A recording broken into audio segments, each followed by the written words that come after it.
नीतीश कुमार जिंदाबाद,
जिनके इंतजार में बैठे हुए थे वो महान पुरुष हम लोगों के बीच मंचासीन हो चुके हैं। कुछ ही क्षणों में उनका माला नीचे किया, माला, अरे माला नीचे करो।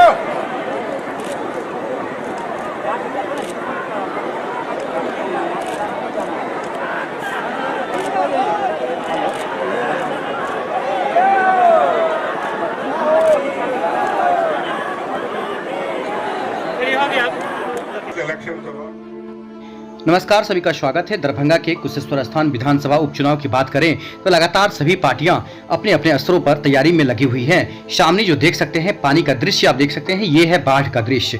कुशेश्वर स्थान विधानसभा में खुद मुख्यमंत्री बताते हैं कि 8 महीने तक यहाँ बाढ़ का स्थिति बना रहता है और यहाँ के जो लोग हैं वो भगवान भरोसे जीते हैं। सच में भगवान भरोसे जीते हैं। अगर आपके पास कभी समय हो तो आप पर्यटक बनकर ही कुशेश्वर स्थान में घूमने के बहाने ही 1 से 2 दिन बिताइए और वहाँ का हाल समझिए और वहाँ की स्थिति को देखिए। सबसे महत्वपूर्ण बात बता दें, जब हम जाते हैं वहां पर तो नाव के सहारे 10-10 किलोमीटर दूर किसी गांव में जाना होता है, बिना कोई लाइफ जैकेट, बिना कोई सहारा। अगर भगवान भरोसे कहीं अगर बीच में किसी बाढ़ की स्थिति में अगर नाव आपका डूब जाएगा तो आपका कोई पता नहीं रह सकता है। खैर ये बात की होगी, लेकिन सबसे सामने जो दृश्य देख सकते हैं, यहाँ पर जो हेलीकॉप्टर है वो आ चुका है मुख्यमंत्री नीतीश कुमार का। हजारों की संख्या में लोग दूर दूर से यहाँ पर आए हैं सुनने के लिए। चलिए अब पूरा मामला बताते हैं। सब्सक्राइब शेयर जरूर करिएगा। भारत उदय समाचार को सभी लोगों तक शेयर कीजिए, कुशेश्वर स्थान के सभी लोगों तक, खासकर इससे कि लोगों के अंदर जागरूक होगा। और खासकर विशेषकर देख सकते हैं मुख्यमंत्री नीतीश कुमार आ चुके हैं। मुख्यमंत्री नीतीश कुमार ने कुशेश्वर स्थान उपचुनाव में जनसभा किया है। बाढ़ के पानी से घिरे जो यहाँ पर गाँव था, इसके अलावा उन्होंने कुशेश्वर स्थान को बाढ़ प्रभावित इलाका मानते हुए कहा कि यहाँ 8 महीने पानी लगा रहता है। कई बार इस इलाके का हवाई सर्वेक्षण किया हूँ, सड़क मार्ग से भी यात्रा कर स्थिति को खुद अपनी आंखों से देखा है। उन्होंने चुनाव आदर्श आचार संहिता का उल्लंघन हवाला देते हुए कहा है कि कोई नई घोषणा हम नहीं कर सकते हैं। वैसे बता दें कि इतना कहा कि बहुत काम यहाँ पे करना है और करने जा रहे हैं। अगर आगे मौका मिला तो बहुत कुछ इलाके के लिए करूंगा और आने वाले वर्ष में बाढ़ से कम क्षति होगी, इसके उपाय किए जा रहे हैं। उन्होंने बिना नाम लिए राज्य सरकार के कार्यकाल को याद दिलाते हुए लालू राबड़ी राज को भी जमकर कोसते हुए कहा कि जब काम करने का मौका मिला तब सभी कमाई करने पे लगे हुए थे। उस गांव में ये सभा हुआ है। पूरा इलाका ही बाढ़ का पानी में डूबा हुआ है। सबसे महत्वपूर्ण बात बता दें, लोगों की उबड़ी भीड़, जल्द बाढ़ के निजात का दिलाया लोगों को भरोसा। बिना नाम लिए राजद पर हमला करते हुए कहा है कि काम तो नहीं किए, जनता की दी सत्ता तो काम के बदले कमाई कर लिए। हम लोगों को मिला मौका तो कर रहे हैं लोगों की सेवा। एम्स को लेकर कहा मेरी इच्छा भी दरभंगा में बने, ऐसा है। बिहार के मुख्यमंत्री नीतीश कुमार दरभंगा के कुशेश्वर स्थान में आज एक बाढ़ प्रभावित इलाका धोवलिया में एक चुनावी सभा को संबोधित किया है। चारों तरफ बाढ़ के पानी के बीच एक छोटे से जगहों पर मुख्यमंत्री का हेलीकॉप्टर उतरा। हालांकि उनकी सभा में अच्छी खासी भीड़ इस वीरान इलाके में देखने को मिली है। नीतीश कुमार अपनी चुनावी सभा की शुरुआत में ही अपने विधायक शशि भूषण हजारी और उनकी पत्नी की मौत पर गहरा शोक प्रकट किया है। वहीं स्वर्गीय शशि भूषण हजारी के बेटे अमन भूषण हजारी को अपना कीमती वोट देकर विजय बनाने की उन्होंने अपील लोगों से किया है। मुख्यमंत्री ने कहा कि दरभंगा में हवाई अड्डा की शुरुआत और बिहार में पटना के बाद दूसरा एम्स दरभंगा को देने का काम किया है, जिसमें केंद्र से भी मदद मिली है। इसके अलावा उन्होंने कोरोना काल में किए गए सरकार के जो काम है उनकी भी उपलब्धि बताई। साथ ही बिहार में तेजी से बढ़ती जनसंख्या पर चिंता जताते हुए एक बार फिर बताया कि जनसंख्या नियंत्रण किसी कानून से नहीं किया जा सकता, बल्कि इसके लिए महिला को साक्षर होना बेहद जरूरी है। इसके लिए उन्होंने एक सर्वे का आंकड़ा भी प्रस्तुत करते हुए बताया कि इंटर पास महिला का प्रजनन दर सबसे कम है, इसलिए महिला को इंटर तक की शिक्षा तक उनकी सरकार विशेष ध्यान दे रही है। देखिए इंटरव्यू जो संबोधन है मुख्यमंत्री नीतीश कुमार का कुशेश्वर स्थान विधानसभा से, वो सुनाते हैं। सब्सक्राइब शेयर कीजिएगा, देखते रहिए पूरा कवरेज। सब लोगों से तो यही आग्रह करेंगे कि अब भाई स्वर्गीय शशिभूषण हजारी जी चले गए, उनकी पत्नी भी चली गई, अब अमन भूषण हजारी जी को हम लोगों ने उम्मीदवार बनाया है। और सिर्फ ये जेडीयू के उम्मीदवार नहीं हैं, आप सब लोगों को मालूम है कि पूरे के पूरे एनडीए के उम्मीदवार हैं।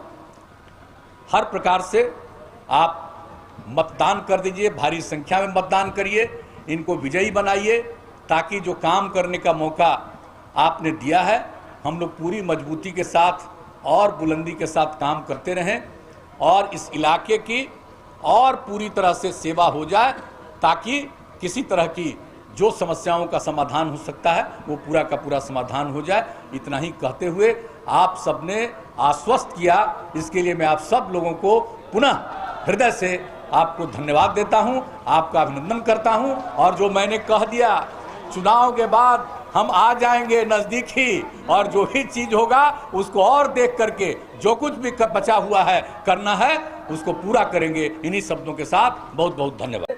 तो आप समझ लीजिए कि अब जो यहाँ तो 4 लाख हम लोग दे ही रहे हैं, 50,000 और भी, तो यानी जो पहले वाले लोग हैं तब और आगे कभी भी होगा, सबको इतना ज़्यादा हम लोग मदद करेंगे। हम लोगों के ऊपर तो तरह तरह का बात लोग बोलते रहते हैं।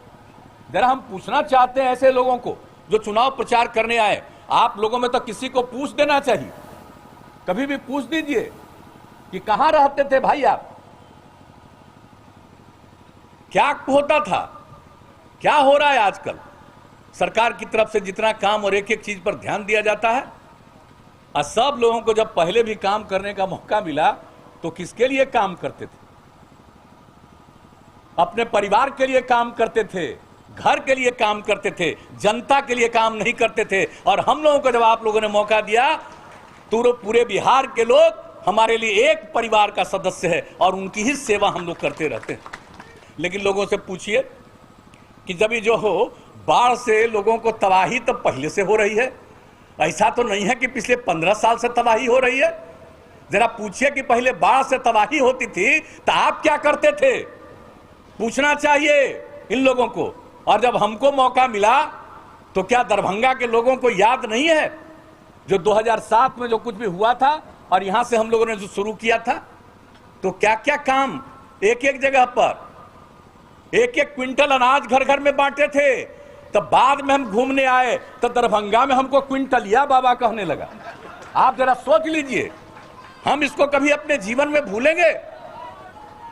तो हम जब काम करते हैं तो आप सब लोगों को मालूम है, तो आपको तो हम खाली याद करा देना चाहते हैं। आपका एक समय ऐसा आ जाएगा जबकि आप लोगों को ये पता चलेगा, अभी तो हम एकदम तेजी से लगे हुए हैं, इतना ज़्यादा असर नहीं होना चाहिए। यहाँ के लोगों को जो बुरा असर है, लोग नहीं कर पाते हैं खेती, 6-6 महीना, कई जगहों पर 8 महीना पानी रहता है। तो इन सब चीज़ों को देखते हुए हम लोग जो काम कर रहे हैं, निश्चित रूप से इसका लाभ आपको मिलेगा, हम आश्वस्त करेंगे। और यहाँ की कुछ समस्या है तो अभी चुनाव का समय है, कुछ कहना ठीक नहीं है मेरे लिए कि हम ये करेंगे वो करेंगे। इस चुनाव के बाद एक बार हम फिर आएंगे आपके बीच में और घूम करके कोई चीज अगर बचा हुआ है तो उसके लिए हम काम करेंगे, उसके लिए आपके बीच में हम आएंगे, यही हम आपको आश्वस्त करना चाहते हैं। और दरभंगा जिला के रहने वाले हैं, दरभंगा जिला में भी क्या किया गया, बोलिए। अब एयरपोर्ट बन गया, केंद्र सरकार को बधाई है। अब किस तरह से हो रहा और राज्य सरकार की तरफ से उसके लिए और जो जमीन देना है उसका प्रबंध हो रहा। कितना बार हम दरभंगा में गए और क्या क्या इसके लिए किया। 18 में उसका शिलान्यास हो रहा था, तब से लेकर के, और अब तो शुरू हो गया, अब और ज्यादा काम हो रहा। तो कौन सा काम है जिसको हम लोग नहीं छोड़ रहे हैं। अब पूरे तौर पर दरभंगा में तो हमारी इच्छा थी ना कि एम्स का दूसरा जो है, पटना में पहला एम्स बना था और दूसरा एम्स के लिए जो तय किया गया केंद्र सरकार ने, तो हम तो बार बार कहते थे, लोग तो सब जगह मांगते थे। हमने कहा था कि भाई पटना का मेडिकल कॉलेज पहला है और दूसरा है दरभंगा का मेडिकल कॉलेज, इसलिए पटना में अगर बन गया एम्स तो दूसरा एम्स बनना चाहिए दरभंगा में। हम कितना पीछे पड़े रहे, तब दरभंगा में एम्स का निर्णय हो गया। अब उसके लिए भी 200 एकड़ जमीन में, जरा जमीन में कुछ है उसको ठीक ठाक किया जा रहा है और वहां भी एम्स बन जाएगा। तो कौन सा काम हम लोग